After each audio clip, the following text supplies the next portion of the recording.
Hey dolls, happy Sunday. Wanted to come on and say hello to you guys. It's really gloomy today.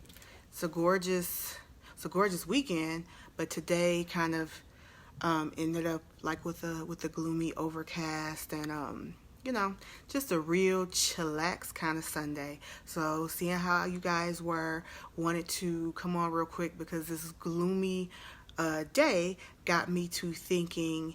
I know a lot of people suffer with those Sunday night blues, and although it is an awesome Sunday, A, because it's Boo's birthday today. Happy birthday, Boo. We're celebrating. But not only that, but B, because Game of Thrones is coming on tonight. So, awesome Sunday. But sometimes, even with everything you have going on, even with Family Fun Day, even with all of that, you start getting the Sunday blues. Like you start getting this overcast. For those of you that don't know what Sunday blues is, you start getting like this feeling of like gloom because you have to go back to work on Monday, and you're like, I don't want to go back there. I don't want to go back to work. I got to do something else, but I don't know what to do. And so it starts to like overtake the rest of the day, the rest of your weekend that you have left. And I know that, April is such a transitional month. This is Palm Sunday today. It begins, Holy Week. And so I have been getting, lately, it all ties together because I've been getting a lot of requests for, excuse me, for me to look at people's resumes.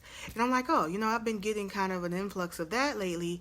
And I'm like, okay, like I said in the last video before, I hadn't done a workshop probably since last September of 2018.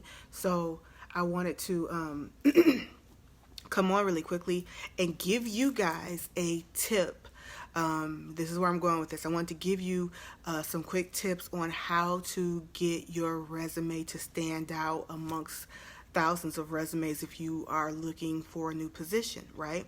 Now, I will already, preface this with, I hope it's in your purpose. I hope you're looking to be more focused into finding something in your purpose. But if it is not, if it is, hold on one second, guys. Okay, I'm back. I don't know why I got all choked up. It's because I'm so choked up about this if you're not working in your purpose. But anyway, so if you're looking to transition to a new position or even just try something, if you don't know what your purpose is and you just want to try something because where you're at is not working and you're feeling the Sunday night blues right now, I'll take that for now, right? And so here's the way that you can have your resume stand out. I want to give you a word named competencies, right? Look up the word competencies. And what this is when you see a job posting that gives the major roles and responsibilities, and then it kind of lists the key things that you'll be doing in that position, those are usually categorized by competencies. So what you need to do to make your resume stand out would be to take your so hard to explain sometimes. Take all of your experience, right? I know we're historically taught to take all of our experience, throw it on there by organization or by company, chronologically, and then shoot it out to the world. That is not going to get my attention as an HR professional, as a hiring manager.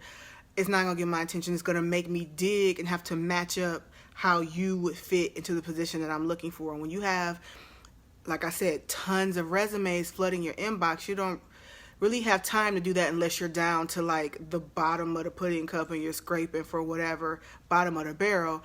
But typically you don't do that. You want the ones that pop out that either match identically or that you could see transition well. So how you'll do that is you'll take those competencies that you see, the job role, the key roles and responsibilities that they took that information from, and then you're going to match it to your resume. So it's usually like 5 or 6. They usually don't do more than 5 or 6 categories. You are going to put your company name, right? Your dates that you worked there, the position title, and then what's going to be different is you are going to make subtitles. So even if you put it in bold, make some subs, some italics, whatever, make subtitles, and it'll be like the 5 or 6 categories that those competencies are in the key roles and responsibility of the job posting, right? Does that make sense? Hopefully it does. It's kind of hard to just kind of say this without showing you an example. Hence, you need to come to my workshop. But so you're going to take those competencies and then make subcategories under every position that you had. So they're going to match all the way down. So even if you've never had that same job position, right? Let's say it's I don't know, what do we have open right now? Ops manager, right? Let's say it's a ops manager, but you've never had an ops manager position, but you want that position. You're going to take the competencies out of that, right? And you are going to match those in the roles that you have had. That way, when I pull your resume, when anybody pulls your resume, they're going to not look so much at the fact that your job titles don't match, but the fact that those competencies match perfectly. So it's almost like using the job posting to guide you in what to emphasize on your resume. Does that make sense? I hope it does.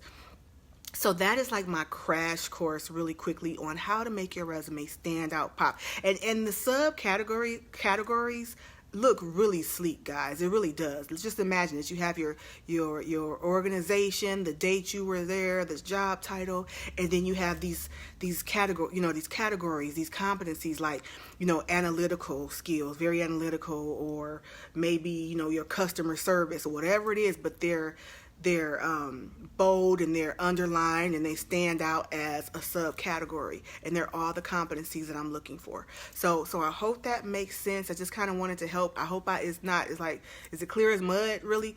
But I hope that did help. It's a great way to revamp your resume. It's a great way to show transitional skills if you're looking to get into a position that you've never had before, into an industry that you've never been in before.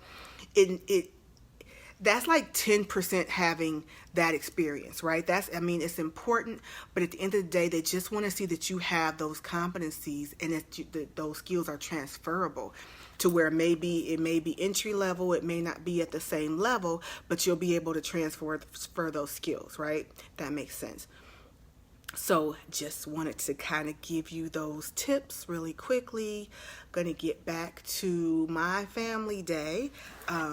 You guys, like I said, if you are interested in signing up for our resume writing workshop, stay tuned. We will be posting something for that soon. And not only will it be a resume writing workshop, I think what I will follow it up, because hey, when you submit your resume, you're going to get an interview. I'm going to say you're going to get an interview. They're going to look at that nice, gorgeous, sleek resume that pinpoints all the competencies that they need, and they're going to be like, call this person in now.